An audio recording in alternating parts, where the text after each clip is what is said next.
A imbecilidade, ela é uma escolha. Há pessoas que têm deficiência, isso não é escolha. Ser imbecil é uma escolha. Aliás, porque a imbecilidade em larga escala resulta de uma incapacidade decidida de não pensar melhor, de não refletir. Pessoas imbecis têm uma retórica furiosa. Isto é, na hora de tentar convencer você de algo, não buscam convencer, buscam te derrotar, buscam te aterrorizar, gritam, impõem o pânico para ver se você, em vez de argumentar, recua. O grande arcebispo, prêmio Nobel da Paz, na África do Sul, Pedro, que morou na África do Sul, se lembra, a África do Sul é o único lugar do mundo que tinha na mesma rua ali no Soweto, lembra? 2 Nobéis da Paz, porque morava na mesma rua o bispo Desmond Tutu e o Nelson Mandela. Nós não temos ainda um Nobel, poderemos ter, mas ali na África do Sul, na mesma rua, moravam 2 Nobéis, Nelson Mandela e Desmond Tutu. E Desmond Tutu, que morreu ano passado, ele dizia sempre que o pai dele o advertia, dizendo: filho, não eleve a voz, melhore teus argumentos. Não aumente a voz, melhore teus argumentos. E é interessante porque a pessoa medíocre, ela tem na imbecilidade uma forma de socorro. E uma pessoa imbecil não é aquela que tem menos escolaridade. Aliás, porque tem muita gente que tem muito mais escolaridade do que eu e me ultrapassa. E muita gente que tem menos escolaridade do que eu e me ultrapassa em várias coisas. Não é a escolaridade que avalia, mas é a capacidade de vivência refletida, de capacidade de aprendizado contínuo, mesmo que não seja pela escolaridade. Você conhece gente que não tem, às vezes, a tua formação escolar. Eu, por exemplo, tenho doutorado. Eu conheço dezenas de pessoas que são muito melhores do que eu. E conheço outras que não o são. A gente junta e cresce. Nem sempre é a escolaridade que mostra que alguém não é imbecil. Você pode ser imbecil com várias condições. Eu, uma vez, caí numa armadilha muito forte. Era uma palestra na cidade de Belo Horizonte, assemelhada a essa que agora nós estamos aqui. E como aqui, ao final, era só uma reflexão, não haveria um debate, assim como aqui não haverá. E quando eu terminei a palestra, era um congresso de enfermagem. Havia 2.000 enfermeiras num congresso, e quando terminou, eu estava agradecendo e saindo, e antes que eu saísse de vez, uma enfermeira lá no meio falou: professor, falei: oi, o senhor pode responder uma pergunta antes de ir embora? Eu disse: claro.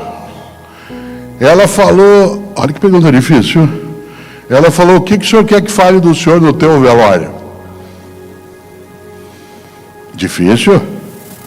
Eu, filosofia, fiz uma volta, comecei a falar de Platão, Aristóteles, Heráclito, Parmênides, Zenão, Anaxímenes, Anaxágoras.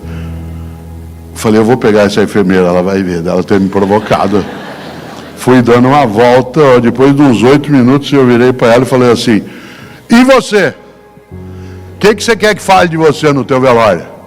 Ela disse: eu quero que fale assim: nossa, ela está mexendo. Você já imaginou? Que sabedoria, que força de inteligência. Por isso a imbecilidade, ela é uma escolha protetiva. Pessoas que escolhem ser imbecis não são aquelas que escolhem ser ignorantes, porque há pessoas que são tornadas ignorantes e há pessoas que se escolhem como ignorantes, que negam a realidade, que não têm argumentação, que preferem a ameaça do que o diálogo. Na família, no afeto, na empresa, no negócio, eu tenho que fazer o meu melhor nas condições que eu tenho, enquanto eu não tenho condições melhores para fazer melhor ainda. Por isso, nessa semana da carreira, está fazendo o melhor ou o possível?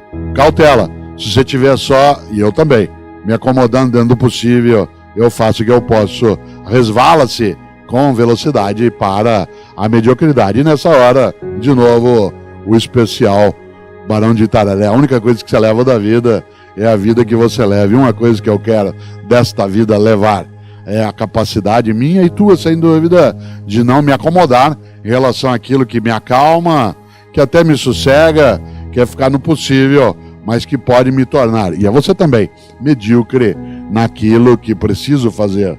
Eu insisto, eu não estou dizendo que você é medíocre, estou dizendo que você e eu podemos ficar medíocres. Quando? Quando a gente deixa de procurar o melhor na condição que a gente tem e fica se habituando com o possível. E quando a gente se habitua com o possível, a única coisa que a gente faz é sair por aí resmungando. O que eu posso fazer? Isso não dá certo. A vida é assim. O impossível não é um fato, ele é apenas uma opinião. E como também diziam os latinos, a sorte segue a coragem. Por isso, qual é a tua obra? Qual é o teu legado? É aquele em que você e eu somos capazes de levantar, sacudir a poeira e dar volta por cima, ou aquele que diz, a vida é assim, deixa a vida me levar, vida leva eu. Por isso, agora, eu queria agradecer, acima de qualquer coisa, a capacidade que tiveram e têm de prestar atenção em alguém que não trabalha. De nada adianta uma pessoa ganhar o mundo se ela perder sua alma.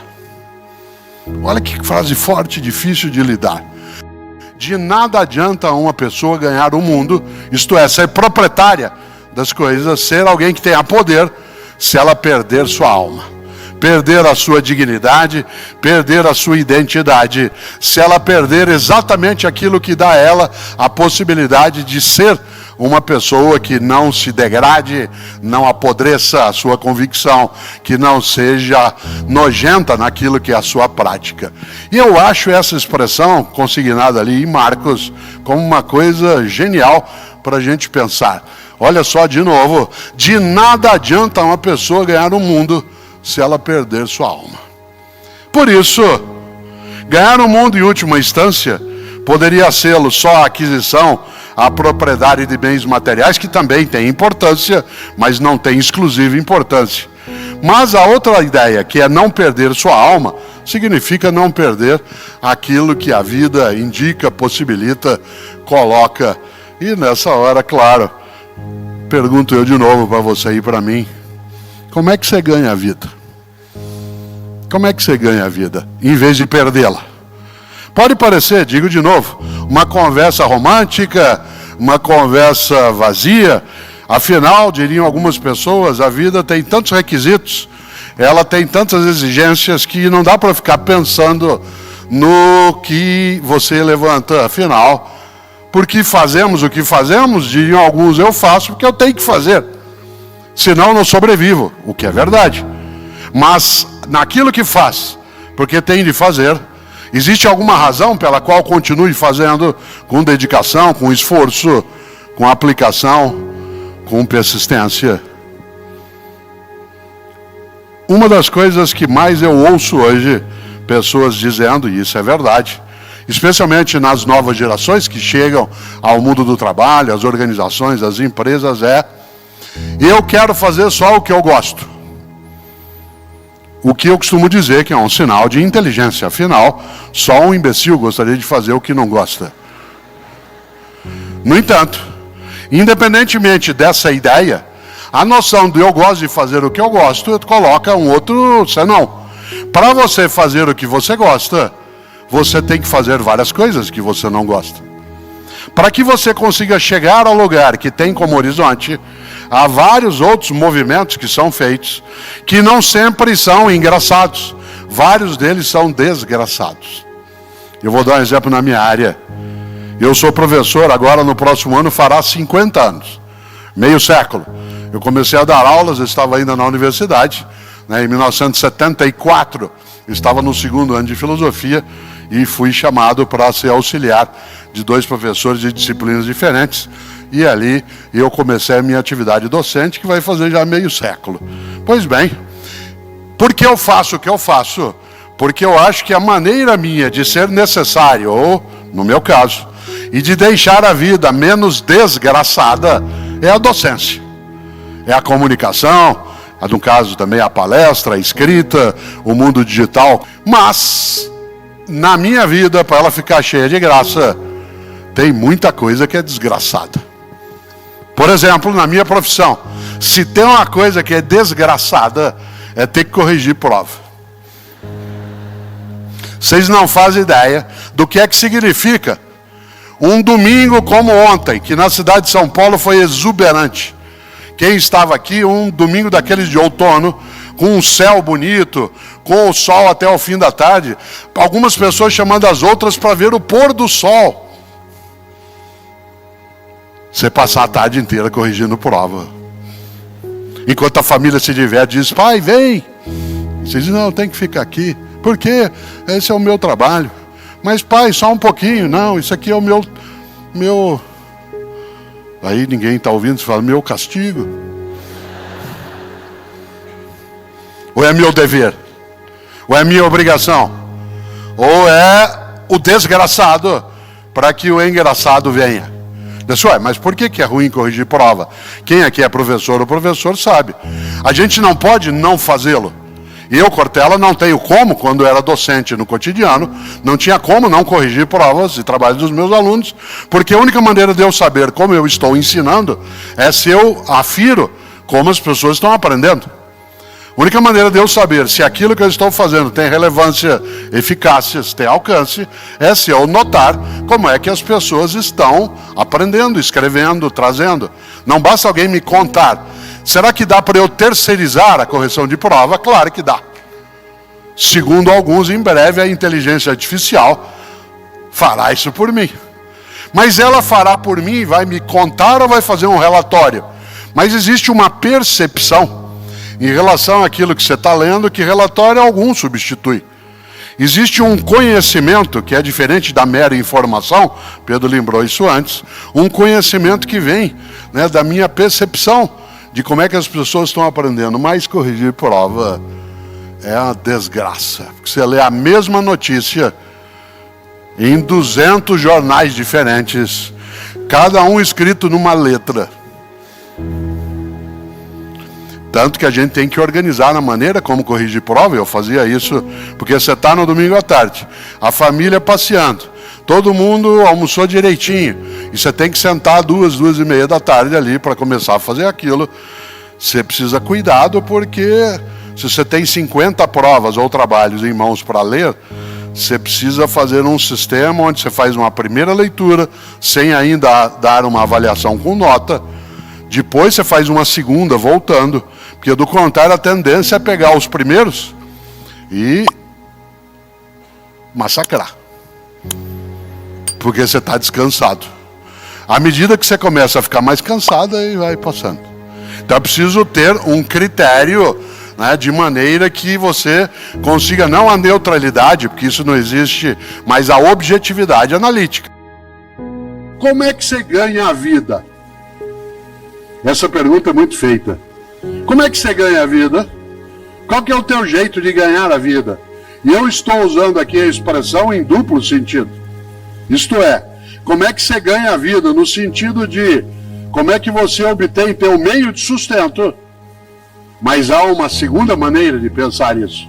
Como é que você faz para que a tua vida não seja perdida? Gosto mesmo de lembrar o quanto que é impactante algo que está num dos evangelhos. Para uma pessoa aqui, entre nós que tem algum acesso à Bíblia dos cristãos, já deve ter notado, os cristãos têm 4 relatos oficiais sobre a vida de Jesus de Nazaré, né, que são chamados de evangelhos, né, os evangelhos canônicos, são 4 deles, 3 deles são sinóticos, isto é, eles contam uma história paralela, que é o evangelho de Mateus e Lucas, né, e de Marcos, e um não é sinótico, que é o evangelho de João. Mas no evangelho de Marcos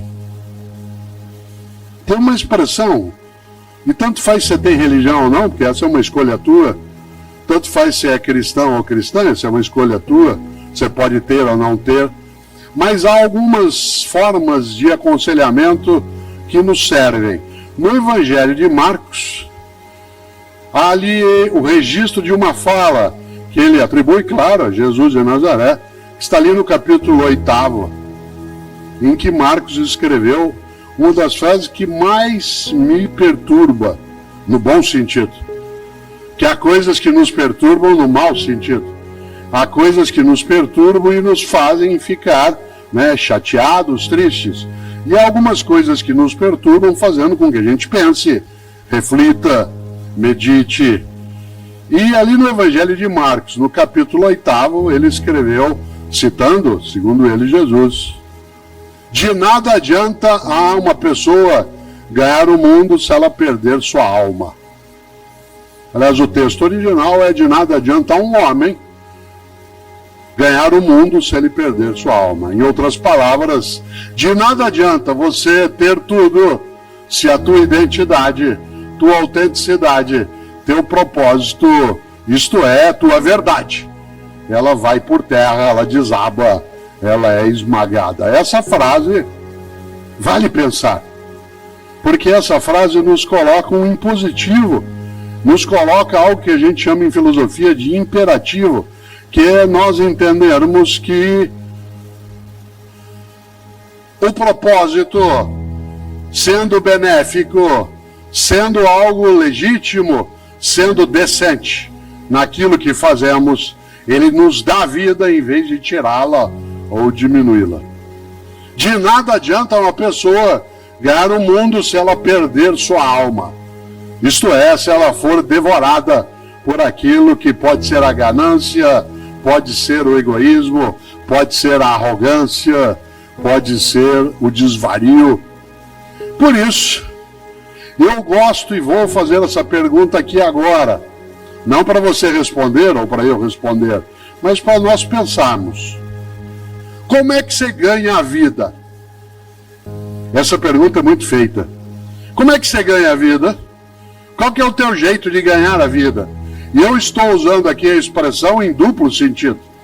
Isto é, como é que você ganha a vida? No sentido de como é que você obtém teu meio de sustento. Mas há uma segunda maneira de pensar isso. Como é que você faz para que a tua vida não seja perdida? Isto é, para que ela não seja demolida, erodida por aquilo que é a pequenez, a tolice, a redução.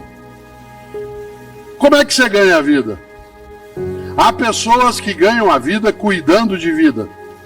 Há pessoas que ganham a vida encantando a vida. E essas ganham a vida nos dois sentidos, de modo muito mais denso. Há pessoas que ganham a vida apenas no sentido material, do sustento econômico, do acúmulo de patrimônio, que não é ilegítimo se agregado à ideia de ganhar a vida no outro modo que eu aqui lembrava. Uma pessoa que ganha a vida, ou seja, que não a perde, não a desperdiça, não faz com que ela se esvaia, é uma pessoa marcada por uma grande decisão. Ter uma vida com propósito, ter um trabalho com propósito.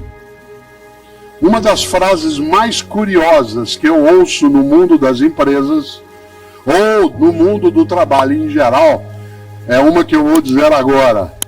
Quando a pessoa vira e diz assim: olha, eu adoro o meu trabalho, mas eu detesto o meu emprego. Eu adoro o que eu faço, mas eu detesto o meu emprego. Isto é, o lugar, o modo de ação, aquilo que é necessário que se tenha como convivência. E você tem também o outro modo. É assim: eu adoro o meu emprego, mas eu detesto o meu trabalho. Ou seja, gosto de ali estar, gosto daquela convivência, mas aquilo que faço não me realiza. Uma das coisas mais bonitas, e eu gosto de fazer isso, há um livro que dá título a esta reflexão, chamado Por que Fazemos o que Fazemos? E ele trata disso, né, que eu estou aqui dizendo agora. Ele não é o único. Houve uma época em que, ao término de uma atividade, não era tanta gente, havia uma sessão de autógrafos. Hoje a gente não consegue mais fazê-lo pelo número de pessoas e também pela necessidade de proteção nossa em relação a algumas das coisas que nos circundam. Mas hoje há um outro modo, que eu não chamo mais de autógrafo, eu chamo de fotógrafo. Né? O que é isso?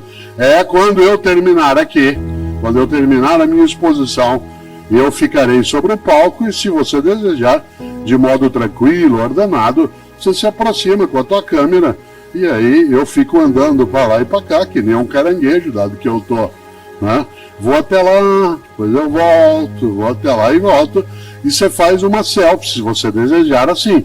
Há pessoas que gostam de fazê-lo, depois posta. Mas se você tiver com algum dos meus livros, faça a selfie segurando o livro, né? Porque aí sai você, o livro, e eu sorrindo, né? E isso é gostoso, porque é uma forma de lembrança, de memória, que nos ajuda bem. E nesse livro, Por que Fazemos o que Fazemos, a primeira frase que nele está, isto é, o que nós chamamos de epígrafe do livro, é uma frase de um poeta gaúcho que eu tenho uma admiração imensa, que é Mário Quintana. Talvez seja o poeta que eu mais cite, né, nos lugares. O grande Mário Quintana, um gaúcho nascido em Alegrete e que faleceu, né, em 1994, no dia 5 de maio. É fácil lembrar, porque ele morreu na mesma semana que o Ayrton Senna. O Senna morreu, né, no domingo e ele na quinta-feira. Mário Quintana tem várias coisas maravilhosas. Uma delas, eu sempre que posso trago à tona, aliás, duas delas. Mário Quintana, eu já disse isso em algumas palestras, ou no mundo digital, mas gosto de trazer à tona. Mário Quintana tentou entrar 3 vezes na Academia Brasileira de Letras. 3. E foi recusado. Não aceitaram Mário Quintana na Academia Brasileira de Letras. Um lugar cheio de imbecis, e vários que não são. Um lugar que já teve vários imbecis e vários que não eram. Não aceitou Mário Quintana. Aliás, sabe quem não entrou também na academia? Carlos Drummond de Andrade, Clarice Lispector, Monteiro Lobato. Nesse momento está se candidatando à Academia Brasileira de Letras uma das pessoas mais admiráveis para mim, que é Maurício de Souza, um paulista nascido em Santa Isabel, mas que fez a sua vida ali em Mogi das Cruzes. Eu tenho 3 livros com ele. Eu faço o texto, ele faz as histórias com a Turma da Mônica. É uma pessoa, né, assim, incrível em termos de afago, de afeto, e que agora está se candidatando também. Pois bem, Mário Quintana foi recusado 3 vezes na Academia Brasileira de Letras. Vocês sabem que, como bom poeta que tem um propósito firme, ele deu o troco muito bem dado. Para dar o troco em que eu recusou, ele fez um poema. Vocês conhecem, chama Poeminho do Contra. Não é poeminha, não, é Poeminho do Contra. Aliás, esse poeminho, ele devia aparecer em vários lugares. O André, meu filho, que tem mais idade, que está sentado aqui, sabe que eu tenho esse poeminho pendurado, né, numa das paredes ali no Parque Tatu, uma coisa gostosa, porque o que é que escreveu Mário Quintana? Guarde essa frase aí, porque ela vai servir para algumas coisas na vida, quando as pessoas, vez ou outra, em vez de serem colaborativas contigo, buscam ser demolitivas. E ele escreveu, é uma trova, ele diz: todos esses que aí estão, atravancando meu caminho, eles passarão, eu passaria. Olha que coisa genial. Todos esses que aí estão, atravancando meu caminho, eles passarão, eu passaria. Parece frase de para-choque de caminhão no Paraná. E eu sempre penso isso em relação a algumas coisas na vida, e algumas pessoas têm para-choque de caminhão que é assim: na subida você me aperta, na descida nós acerta. Na subida você me aperta, na descida nós acerta. Olha que coisa boa. Mário Quintana tem uma outra trova que quase eu a disse, porque ela aparece como epígrafe do livro, né, que eu mencionei, o Por que Fazemos o que Fazemos. E essa trova diz: um dia pronto, me acabo, seja o que tem de ser, morrer que me importa, o diabo é deixar de viver. Olha que inteligência. Um dia pronto, me acabo, seja o que tem de ser, morrer que me importa, o diabo, o horror é deixar de viver. E deixar de viver não é apenas perecer o corpo. Deixar de viver é morrer tua dignidade, tua esperança, teu desejo, teu afeto, tua amizade. É ter uma vida a qual falta graça. Quando eu penso em vida, trabalho e propósito, eu acho que para que a nossa vida não seja uma vida banal, fútil, uma vida sem sentido, é preciso que o nosso propósito seja, antes de mais nada, o de deixar nossa vida e a vida de outras pessoas conosco mais cheia de graça. Como disse um dia Teresa de Calcutá, que para hoje os católicos é chamada de Santa Madre Teresa de Calcutá, ela dizia algo que vale pensar. Ela dizia: difícil é amar o próximo, amar quem está longe é fácil. Ficar tocado ou tocado porque pessoas estão sem socorro em alguns momentos, ficar, absolutamente entristecido porque pessoas são vitimadas por um acidente, um terremoto, ou a fome. Isso importa, chama-se compaixão. Mas amar o próximo é que é mais difícil, que é a pessoa que está à tua volta, na tua cidade, no teu lugar, na tua circunstância. Por isso eu volto exatamente a essa ideia. Tudo vale a pena se a alma não é pequena. E uma alma se é pequena quando ela imagina que ela precisa ficar restrita, guardada dentro de si. 2020, um ano difícil. Várias pessoas que nós conhecíamos e que admiramos e admirávamos, elas partiram. Algumas delas o foram por conta do vírus e outras não. Um dos meus amigos, que esse ano faleceu, ele não faleceu de Covid, mas ele faleceu, uma pessoa com quem eu tenho até um livro junto, e nós temos muitas palestras na vida, conhecido por várias pessoas aqui, que foi Gilberto de Menstein. Gilberto de Menstein, uma pessoa especial no campo da comunicação, do jornalismo, e ele usava uma frase, uma ideia que eu queria trazer aqui de volta. Sempre eu me lembro dele numa situação como essa, e eu estou pegando a caneta até para dar um exemplo. Ele dizia que na vida, quando você vem andando com uma vela acesa nas mãos, e você encontra uma outra pessoa que está com uma vela apagada nas mãos, e você cede a chama da tua vela, as duas pessoas são beneficiadas. Olha que exemplo bom. Quando você vem andando, você está com uma vela acesa e a outra pessoa com uma vela apagada, você empresta, entre aspas, a chama da tua vela e você nada perde. Quando você cede a chama da vela que está contigo, ambos ficam mais iluminados. Afinal de contas, parte daquilo que é a partilha representa exatamente a nossa condição de nós iluminarmos mais a nossa trajetória. E uma das coisas é, juntas e juntos, sermos capazes do ainda dá. Uma pergunta que esse ano me fizeram muito no campo da atividade no rádio, na TV, em debates, é o fato de que, tendo uma duração longa para a nossa capacidade de paciência, esse momento pandêmico leva algumas pessoas a terem uma agonia muito grande e uma impaciência. E uma pergunta, na hora que se tinha algum tipo de debate nas atividades virtuais, era assim: professor, como se nós da área de filosofia tivéssemos um conhecimento sobre todas as coisas, mas a expressão era: professor, eu estou muito angustiada, eu estou muito impaciente, como é que eu faço para sair dessa angústia? Evidentemente que eu tenho meus limites no campo da filosofia em relação a isso. Há outras áreas do conhecimento que ofereceriam ferramentas muito mais apropriadas para que a pessoa deixe aquele estado de angústia, inclusive no campo dos fármacos. Não é a minha área. Mas eu dizia o seguinte, e o que eu vou dizer agora, acho que eu repeti dezenas de vezes esse ano, mas eu continuo insistindo. Eu dizia e digo ainda, a única saída para que a gente persista, vá buscar e, acima de tudo, não perca a vitalidade que a esperança carrega, é lembrar da frase estupenda de um filósofo norte-americano do início do século XIX, um homem chamado Ralph Waldo Emerson. Ralph Waldo Emerson, que em filosofia nós chamamos diretamente de Emerson. Ele tem uma expressão que é fortíssima. Ele dizia: torna-te necessário a alguém. Torna-te necessária a alguém.